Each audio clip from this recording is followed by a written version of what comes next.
Welcome back to Inside Investigations. A hotel is a home away from home for the millions of people traveling across the United States every day.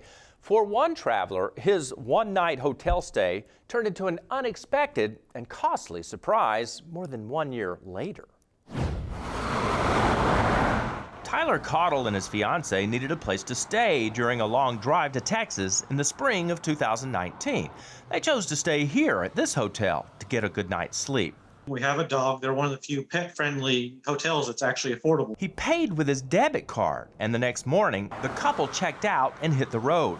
Flash forward a year and a half later, Tyler receives an overdraft notice showing a fresh charge from that same hotel. They said that there was a bookkeeping error on their side and that they were charging not only me, but a bunch of other customers again as well, which I thought was very unusual. Making matters worse for Tyler, he lost his job during the COVID-19 pandemic, and he was struggling to make ends meet. $75, in the grand scheme of things is not a lot, but because of that, it messed up our plans for Thanksgiving. A hotel representative did eventually email Tyler, only to say he was disappointed in what happened, but wouldn't reverse the charge. If a consumer legally owes a company the money because they bought the service or product, the company can charge their card within their state's statute of limitations. In some states, that limitation is as little as 3 years. In others, it could be as much as 15. What do you think they should have done? How should they have handled this? They should have tried to notify me. They had all my contact information there. They had my email address and all that stuff. That's when Tyler turned to Inside Investigations for help. After contacting their corporate offices, they did refund Tyler's money.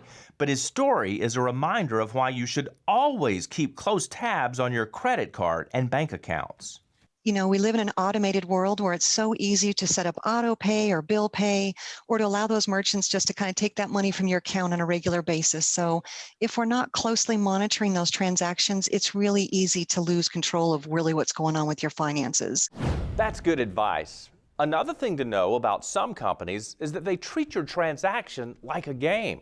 They know the rules and you don't. For years, I reported on scams and corruption, trying to protect consumers by showing what happens to victims. I then realized I could help a lot more people by coaching them in the ways to protect themselves from common mistakes.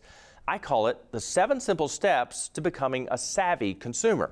First, I want you to play defense. 3 words to remember when someone approaches you. Fast funds found.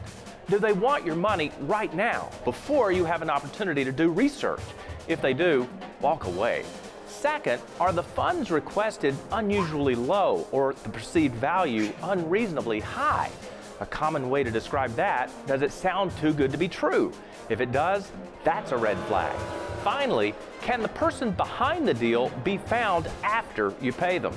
Most con artists make sure you can't. How do you secure a fair deal? It's time to switch over to offense. First, I want you to define your deal by comparing similar products, offers, and prices. This will make sure that you get the service at a fair market value. Second, you need to insure your deal with an ethical negotiation, an equitable contract, and an effective guarantee. Next, I want you to authenticate your deal by calling the references, reading the reviews, and checking watchdog reports. And finally, I want you to legitimize your deal. You do that by making certain the company you hire has a valid business and professional license, carries liability insurance, and doesn't have any outstanding judgments in small claims, superior, or state court.